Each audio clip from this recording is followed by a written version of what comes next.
di akhir tahun nanti, bahkan saya ingat begitu ya Tasya ya, di awal tahun 2024 ini banyak para analis yang melihat indeks harga saham gabungan akan finish di level 8 ribuan.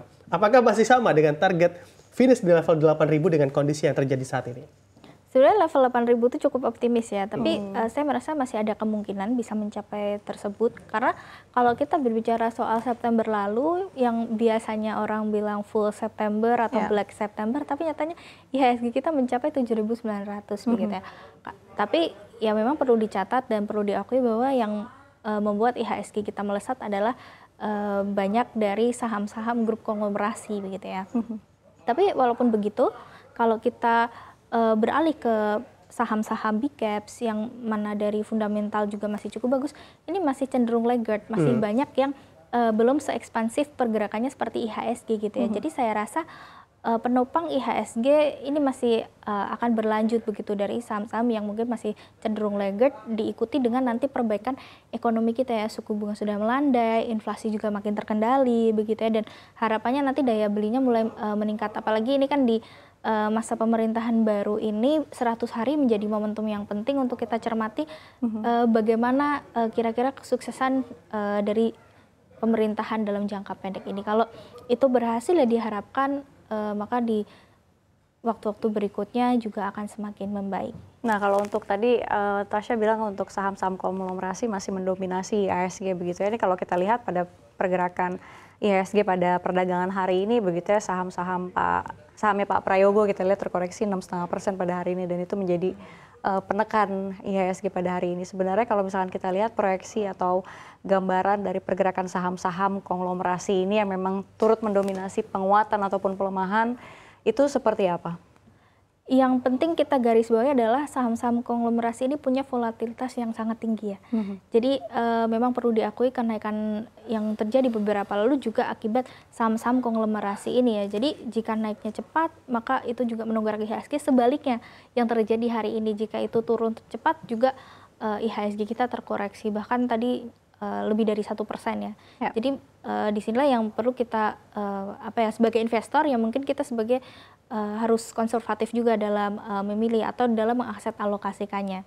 Dan saya juga melihat bahwa memang ada tantangan di situ, tetapi tadi kan ada beberapa saham big caps seperti perbankan, kemudian juga di sektor consumer good yang laggard juga kan ada yang capsnya besar juga, dan itu masih belum terjadi pergerakan yang signifikan. Jadi saya rasa mungkin nanti dari program makan bergizi gratis, kemudian juga sentimen-sentimen terkait suku bunga yang melandai dan inflasi yang terkendali, itu akan memberikan gairah bagi segmen-segmen yang akan mendapatkannya seperti consumer good, perbankan dan lainnya, yang diharapkan itu bisa menjadi penopang lagi walaupun di sisi lain masih ada tantangan dari saham konglomerasi begitu. Oke, dari sejumlah sektor yang sudah Anda bahas begitu ya Tasya, adakah sektor yang cukup menjadi kuda hitam saat ini harganya atau valuasinya sedang rendah tapi sangat-sangat berpotensi untuk upside-nya yang cukup lebar di sana?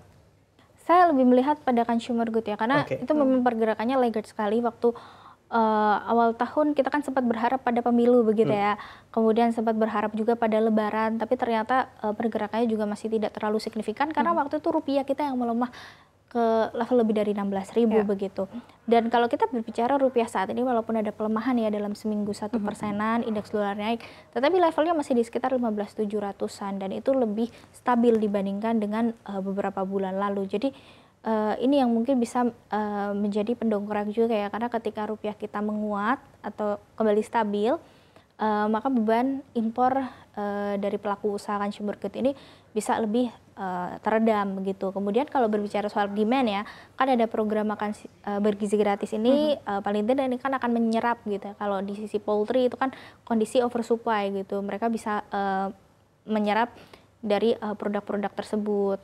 Kemudian juga ada di susu, terus kemudian juga ada di CPO juga ya begitu. Jadi saya rasa ini akan ada multiplier efek ke situ. Kemudian berbicara soal lainnya juga di sektor properti sebenarnya, karena di programnya Pak Prabowo ini kan ada 3 juta rumah katanya yang akan dibangun dalam setahun ya. Ini juga katanya multiplier efek ke 183 subsektor begitu. Jadi ya ini kita berharap yang baik-baik ya tentu saja, walaupun ada tantangan juga ke depan. Tetapi yang satu hal yang pasti kita akan terus mencermati ya bagaimana 100 hari pertama ini supaya kita mungkin bisa lebih punya pandangan yang lebih jauh lagi. Oke, baik. Lalu bagaimana proyeksi Anda, Tasya, terhadap laju IHSG dan juga rupiah sepanjang pekan ini? Tadi kalau Anda katakan indeks dolar sedang naik-naiknya begitu. Kira-kira adakah sentimen yang bisa membalikan arah jadi rupiah menguat lagi terhadap dolar atau bagaimana? Saya rasa pekan ini mungkin akan cukup banyak tantangan ya, masih ada volatility yang akan cukup tinggi karena indeks dolarnya masih relatif tinggi juga, tertinggi sejak Agustus kalau tidak salah.